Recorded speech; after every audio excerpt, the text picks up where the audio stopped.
Olá, estamos de volta com mais uma resenha do cangaço. Você considera o movimento do cangaço como uma rebeldia social?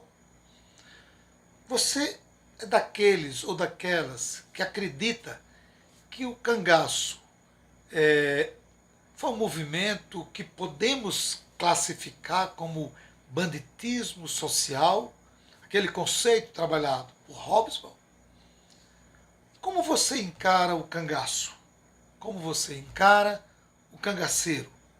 Qual a sua interpretação sobre esses movimentos sociais dos séculos XIX e XX, em especial do século XX, como foi o cangaço?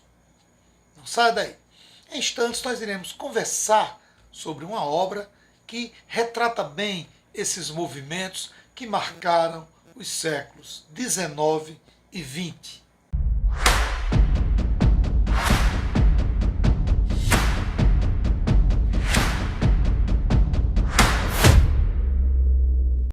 No programa de hoje nós iremos conversar sobre esta obra.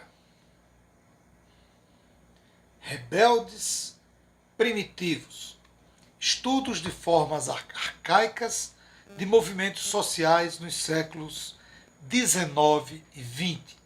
A obra é de Eric Hobsbawm.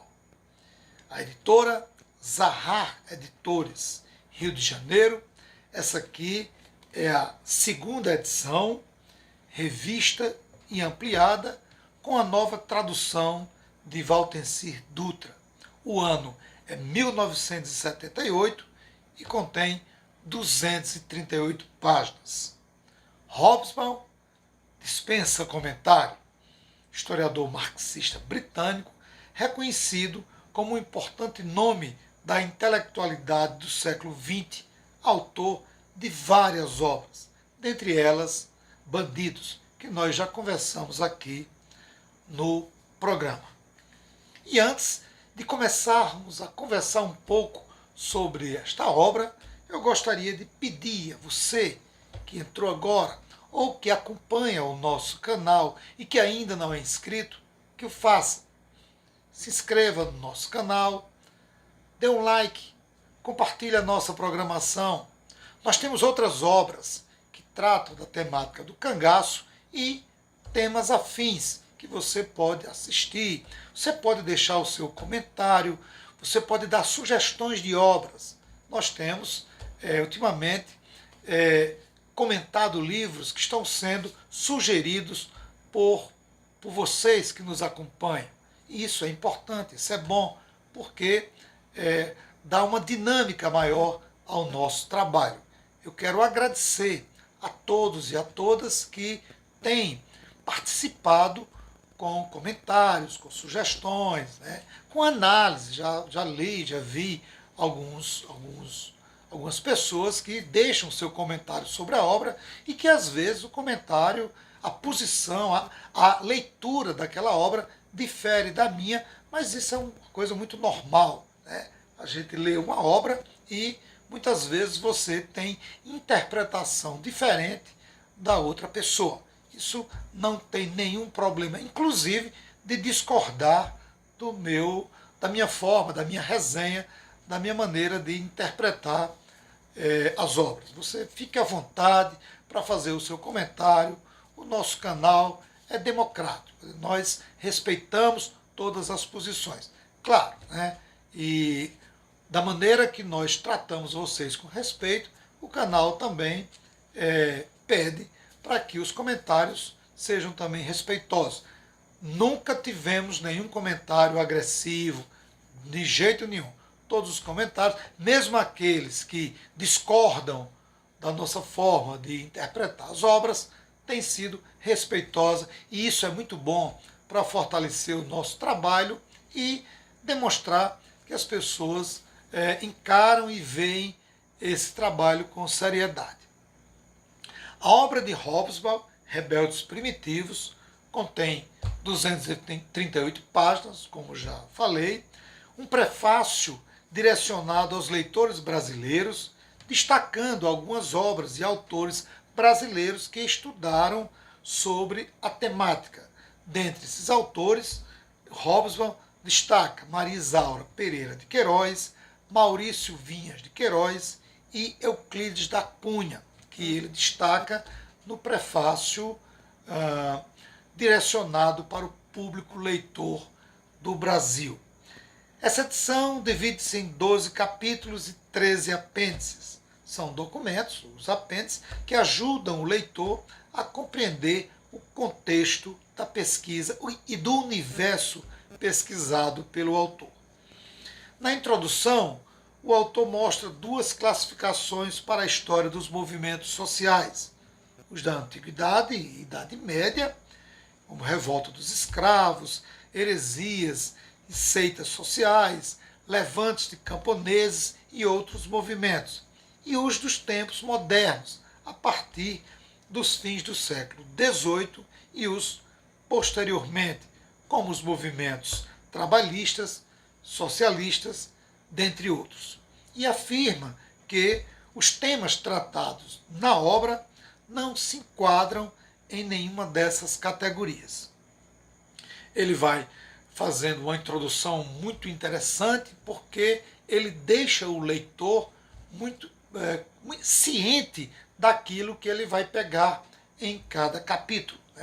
No capítulo seguinte, com o título Banditismo Social, o autor afirma que os bandidos e os salteadores de estradas preocupam a polícia, mas deveriam também preocupar o historiador social, pois, num certo sentido, o banditismo é uma forma bastante primitiva de protesto social organizado, talvez mais primitiva que conhecemos. Essa é uma posição adotada pelo autor logo no início e que já deixa o leitor na expectativa do que ele vai trabalhar e como ele vai defender as suas teses.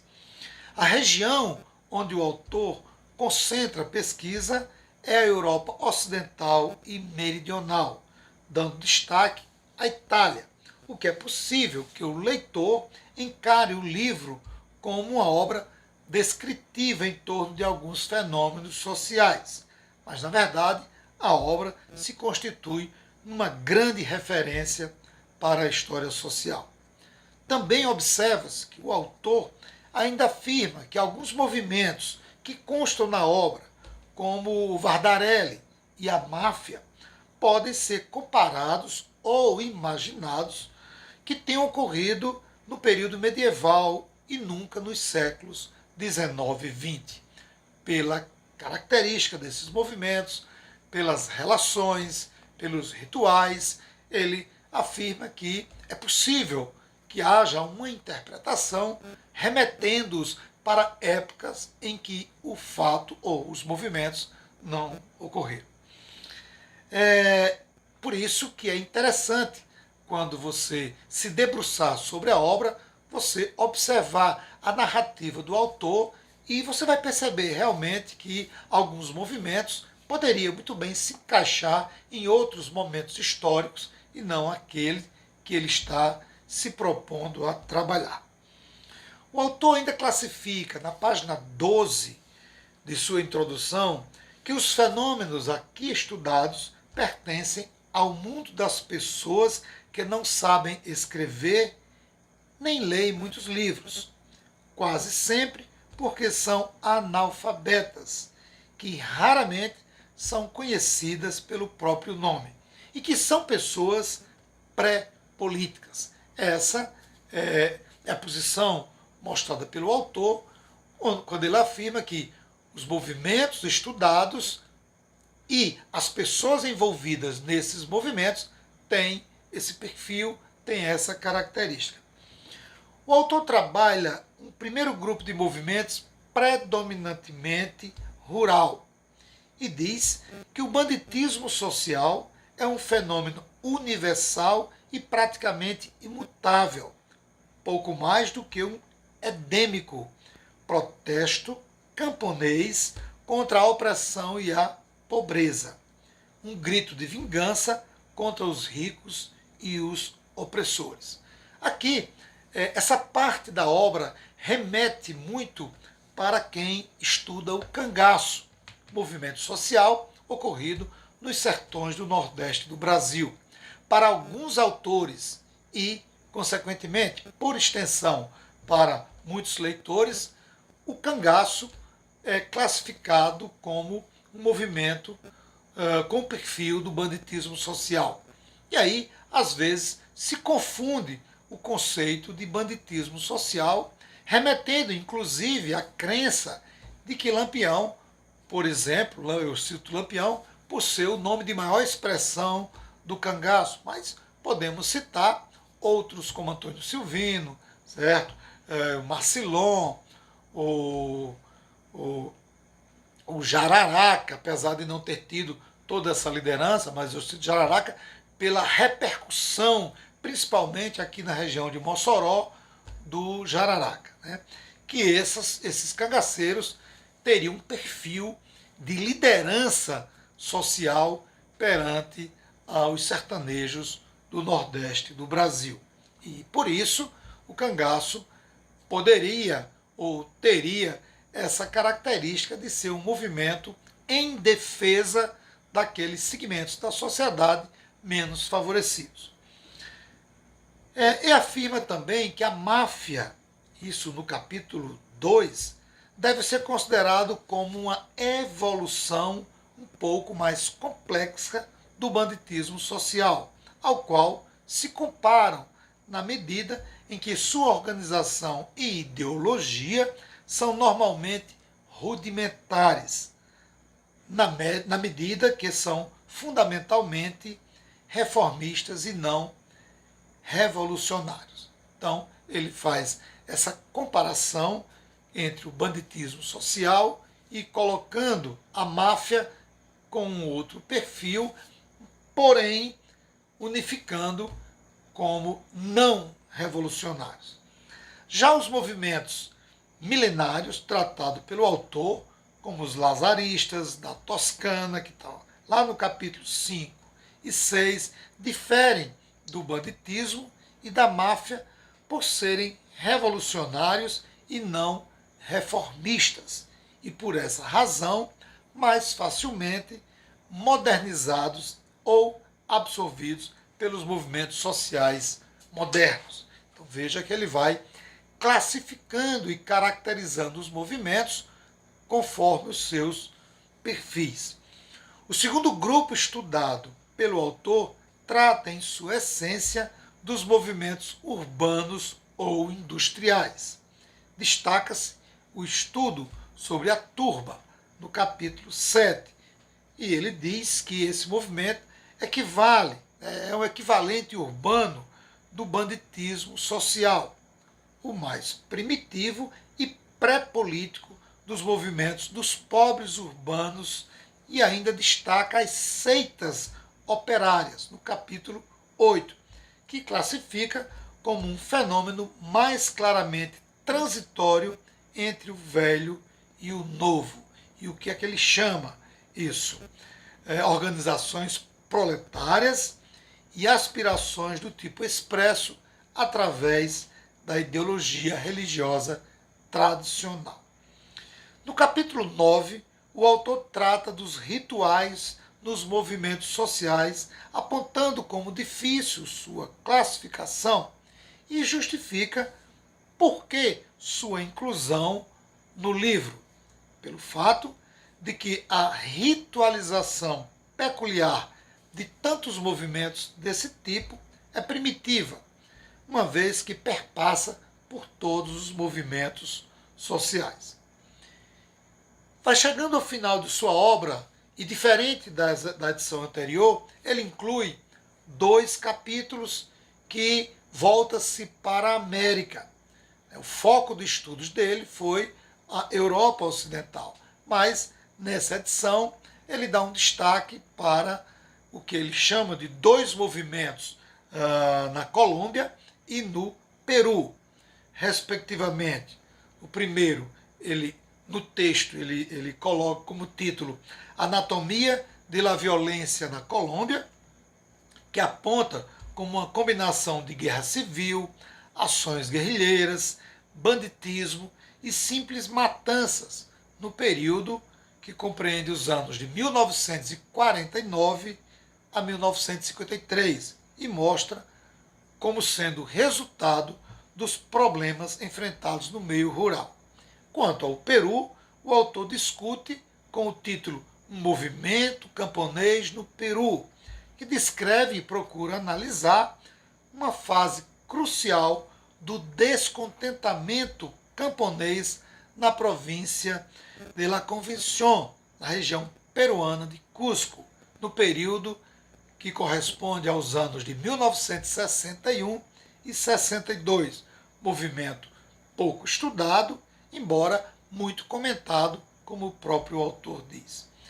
O autor considera sua obra uma tentativa incompleta de estudar esses movimentos e reafirma que é preciso ampliar os estudos sobre esses movimentos. E conclui a obra com uma série de documentos que o autor chama de apêndices, são anexos, documentos interessantes que faz com que o leitor possa perceber a forma, as fontes, os diálogos estabelecidos pelo autor com essa documentação. E é riquíssima nesse ponto, né, a obra de Hobsbawm. Antes de dar a minha opinião final, eu peço a você mais uma vez que entrou agora, né, que está assistindo a Resenha do Cangaço, se inscreva no canal, dê o seu like, deixe o seu comentário. É fundamental, isso é importante para fortalecer o nosso trabalho. Compartilhe, né? O nosso canal tem em sua grade mais 2 programas. Um programa de entrevistas que vai ao ar na quarta-feira, é o História Atual, e a minha coluna, Minha Opinião, aos domingos. Além, claro, do nosso Resenha do Cangaço, que é quinzenal, sempre às sextas-feiras. Eu agradeço a participação, os comentários, as sugestões para que eu venha comentar obras que são dadas por vocês. A obra Rebeldes Primitivos, para quem gosta da temática do cangaço ou dos outros movimentos sociais que dialogam com o cangaço, é fundamental. Não apenas pela importância que o autor tem, pela biografia do autor, mas pelos movimentos que ele trabalha, tanto os movimentos rurais quanto os movimentos urbanos, como ele descreve na Europa esses movimentos. E aí dá para você que estuda o cangaço, né, que estuda os movimentos socio-religiosos, estabelecer um diálogo com Hobsbawm e perceber como esses movimentos se desenvolveram, quais suas características, como se deu como atuavam as lideranças, como se organizavam, qual a participação popular nesses movimentos e a reação dos governos a esses movimentos.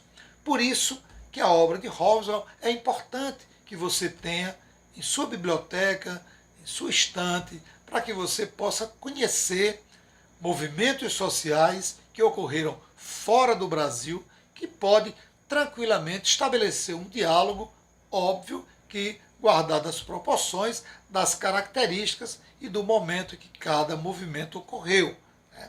Não podemos estabelecer um diálogo determinando que o movimento A e o movimento B são iguais, porque os movimentos têm suas peculiaridades, têm suas características. Por isso, é preciso estabelecer o diálogo, é preciso fazer essa leitura, mas olhando para cada movimento e identificando onde pode estabelecer, onde pode haver uma convergência, mas também nós vamos ver claramente posições que não se enquadram nesses movimentos.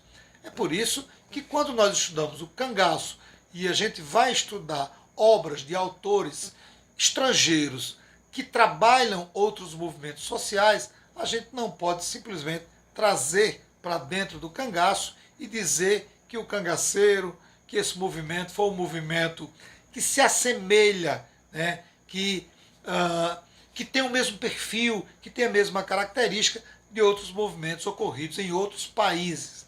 Preciso fazer essa análise, fazer essa leitura, mas guardando e observando o perfil e as características de cada movimento.